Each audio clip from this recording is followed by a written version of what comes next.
সাংস্কৃতিক প্রদর্শনী ও নাট্য অনুষ্ঠান। পশ্চিমবঙ্গের মুখ্যমন্ত্রীর তথ্য ও সংস্কৃতির উদ্যোগে জেলায় জেলায় শুরু হয়েছে নাট্য অনুষ্ঠান। রাজ্যের জেলায় জেলায় টানা 2 মাস ধরে চলবে তাদের এই নাট্য অনুষ্ঠান।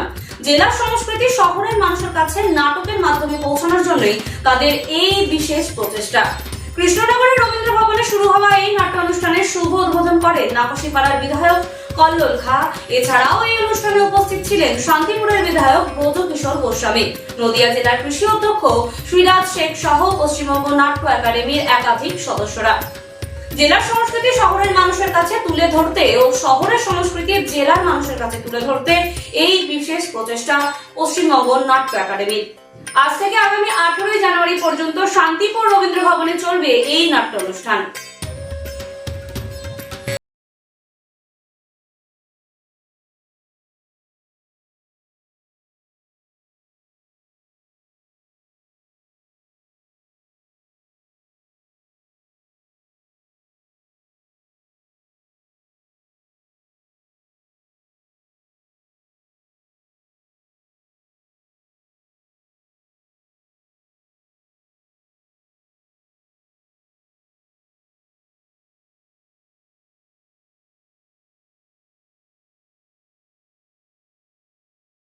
মুখ্যমন্ত্রী শ্রীমতী মমতা বন্দ্যোপাধ্যায় অনুপ্রেরণায় ত্রয়োবিংশ নাট্য মেলা নদিয়া জেলার কৃষ্ণনগর রবীন্দ্র ভবনে 14 জানুয়ারি থেকে 18 জানুয়ারি 2024 অনুষ্ঠিত হচ্ছে।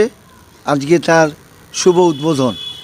সেই উদ্বোধন অনুষ্ঠানে আমাদের নাট্য একাডেমির বিভিন্ন নাট্যকাররা এই রবীন্দ্র ভবনে এসে বাংলার কৃষ্টি সংস্কৃতিকে সঙ্গে নিয়ে বিগত দিনের কৃষ্টি সংস্কৃতি, বর্তমান কৃষ্টি সংস্কৃতি এবং বাংলার যে সম্প্রীতি তাকে সঙ্গে নিয়ে আমরা কৃষ্ণনগরের মানুষ অত্যন্ত খুশি যে 14 জানুয়ারি 2024 কৃষ্ণনগরের রবীন্দ্র ভবন এবং কৃষ্ণনগর শহর অত্যন্ত প্রাচীনতম ঐতিহ্যময় কৃষ্টি সংস্কৃতিমান এই শহরের মানুষ সহ নদিয়া জেলার বিভিন্ন প্রান্তে যারা নাট্যপ্রেমী মানুষ আছে তাদের উপস্থিতিতে আজকে শুরু হবে নাট্য একাডেমির পরিচালিত বিভিন্ন নাট্য। আজকে এই অনুষ্ঠানটা পরিচালনা করছে বর্তমান পশ্চিমবঙ্গ সরকারের তথ্য জনসংযোগ দপ্তর এবং নদিয়া জেলার সার্বিকভাবে সহযোগিতার হাত বাড়িয়েছে নদিয়া জেলা তথ্য জনসংযোগ দপ্তর। আমরা যারা জনপ্রতিনিধি আছি তারা আমন্ত্রণ পেয়েছি, সরকারের এই আমন্ত্রণে আসতে পেরে নিজেকে ধন্য মনে করি এবং আমরা চাইব যে এই শীতকালীন যে বিভিন্ন প্রান্তে খেলা মেলার যে উৎসব এবং নাট্য উৎসব এর মধ্য দিয়ে আমরা বাংলার ঐতিহ্যকে বজায় রাখব এবং আমি আস্থা রাখি, বিশ্বাস রাখি যে কৃষ্ণনগরের এই কৃষ্টি সংস্কৃতিপ্রাণ মানুষ অত্যন্ত শান্তিপূর্ণভাবে শৃঙ্খলাপরায়ণ হয়ে তারাই নাট্য উৎসব শেষ করবেন। আমরা নদিয়া জেলার তথ্য জনসংযোগ আধিকারিক সহ সমস্ত আধিকারিকগণ, নাট্যপ্রেমী যারা বিভিন্ন প্রান্ত থেকে সম্মানীয় নাট্যকার এবং অভিনেতা অভিনেত্রীরা এসছেন নদিয়া জেলার জনসংযোগ তথ্য দপ্তর থেকে এবং নাট্য একাডেমির তরফ থেকে আমরা তাদের প্রণাম শ্রদ্ধা শুভেচ্ছা জানাই। সবাই ভালো থাকবেন, সবাই সুস্থ থাকবেন। আচ্ছা দাদা, বাংলা এবং বাঙালি মানে আমাদের সংস্কৃতি এবং ঐতিহ্য, কিন্তু বর্তমানে যেভাবে সংস্কৃতিগুলি হারিয়ে যাচ্ছে, ঐতিহ্যগুলো হারিয়ে যাচ্ছে, তো সেই নিয়ে কী বলবেন? কিছু মানুষ তো এটা চায় যে প্রকৃত সংস্কৃতিকে নষ্ট করে তারা তাদের ক্ষমতাকে কায়েম করতে চায়, কিন্তু বাংলার মানুষ শুধু আজকে বলে নয়, বিভিন্ন সময়ে যবে থেকে ভারতবর্ষ স্বাধীনতা লাভ করেছে তখন থেকেই সেই ঐতিহ্য বাংলার মানুষ বিরাজ করছে সম্প্রীতিকে নিয়ে। সেখানে আমরা বিশ্বাস করি না সেই অপসংস্কৃতি আগামী দিনে প্রকাশ পাবে। তা মানুষ সচেতন মানুষ তাকে বিদায় দেবে, এটা নিশ্চিত। অর্থাৎ পশ্চিমবঙ্গ নাট্য একাডেমির যে বিশেষ প্রতিষ্ঠা, যেরকম যে জেলার নাটকগুলিকে কলকাতায় তুলে ধরা এবং কলকাতার নাটকগুলিকে জেলায় তুলে ধরা, কতটা কার্যকরী হবে? এটার ভেতরেই তো সমন্বয় এবং আমরা মানুষের যে ভালোবাসা, যে আমাদের কৃষ্টি সংস্কৃতির যে ঐতিহ্য সমন্বয়, সেইটাকেই বাংলার মাননীয় মুখ্যমন্ত্রী এই সমন্বয়কে আরও দৃঢ় করবার যে প্রয়াস নিয়েছেন, আমি মনে করি এটা সঠিক পথই মমতা বন্দ্যোপাধ্যায় নিয়েছেন।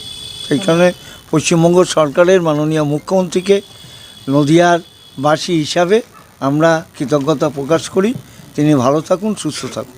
মাননীয় মুখ্যমন্ত্রী মমতা বন্দ্যোপাধ্যায় পশ্চিমবঙ্গের সৃষ্টি, পশ্চিমবঙ্গের সংস্কৃতি এবং বিভিন্ন জেলার একটা নিজস্ব শৈলী আছে, সেই শৈলীগুলোকে তুলে ধরার জন্য প্রত্যেক জেলায় এরকম ব্যবস্থা করেছেন। এটাকে আমরা সবাই সাধুবাদ জানাবো এবং সমগ্র ভারতবর্ষ সাধুবাদ জানাচ্ছে। শুধু নাটক কেন, হারিয়ে যাওয়া বহু শিল্প আছে, সেটা পুতুল নাচের ইতিকথা হোক কি কীর্তন হোক নদিয়ার, সেই সব জায়গাগুলোর প্রতি যে আমাদের মাননীয় মুখ্যমন্ত্রীর একটা দৃষ্টি রয়েছে, সেটাকে সাধুবাদ না জানিয়ে তো উপায় নেই। একটা মেলবন্ধন, সেই মেলবন্ধনের শরিক আজকে আমরা সবাই হচ্ছি। এর আগে আজ থেকে 40 বছর আগে এরকম ভাবনাচিন্তার জায়গাটাই হয়তো আমাদের ছিল না। হ্যাঁ, শ্রোতাদের একটা পরিবর্তনশীলতা তো আসে। একটা সময় নাটকের প্রচুর শ্রোতা ছিল, এখন শ্রোতাদের কোয়ালিফিকেশান একটা জায়গায় পরিবর্তন হয়েছে, নতুন সংযোজন হয়েছে, কিছু বিয়োজন হয়েছে, সেগুলো নিয়েই আমাদের চলতে হবে। তো নাটক তো আজকাল বাংলা থেকে প্রায় হারিয়ে গেছে বলে, কারণ বর্তমানে কম্পিউটার বা মোবাইলের যুগে নাটক থিয়েটারে এসে দেখা, এটা তো হারিয়ে গেছে বলতেই চলবে। তো এটাকে পুনরাবৃত্তি করতে আবার কী করবেন আপনারা? দেখুন, কোনো কিছু হারিয়ে গেছে এটা বলা খুব সহজ, কিন্তু মনে রাখতে হবে, আমি প্রথমেই একটা কথা আপনাদের বলেছি যে দর্শকদের ক্যারেক্টার পাল্টেছে। সেই জায়গা থেকে দাঁড়িয়ে হারিয়ে যাওয়া, এটা আমি বিশ্বাসী কখনোই নই। আপনি দেখবেন কৃষ্ণনগরের এখানে যে উৎসব হচ্ছে, সেখানে মানুষ আসবে, মানুষ নাটক দেখবে এবং মানুষের নাটক করার আগ্রহও বেড়েছে, এটা অস্বীকার করা যায় না। কিন্তু পরিবর্তনশীলতা যুগের ধর্ম, সেইটাকে তো আমরা পরিবর্তন করতে পারি না। যুগের ধর্মকে সম্মান জানাতেই হবে। আমার স্থির বিশ্বাস মাননীয় মুখ্যমন্ত্রী মমতা বন্দ্যোপাধ্যায় তথ্য সংস্কৃতি বিভাগকে নিয়ে যেভাবে কাজ করছেন সমগ্র পশ্চিমবঙ্গ জুড়ে, আগামী দিনে এটাতে নিশ্চয়ই আরও বড় এলাকাবাসীর জন্য বা রাজ্যবাসীর জন্য কী বার্তা দেবেন? আমরা সবাই বলবো যে পশ্চিমবঙ্গের সংস্কৃতি আমাদের, সেটার ঐতিহ্য আমাদের, এটাকে রক্ষা করার দায়িত্ব আমাদের।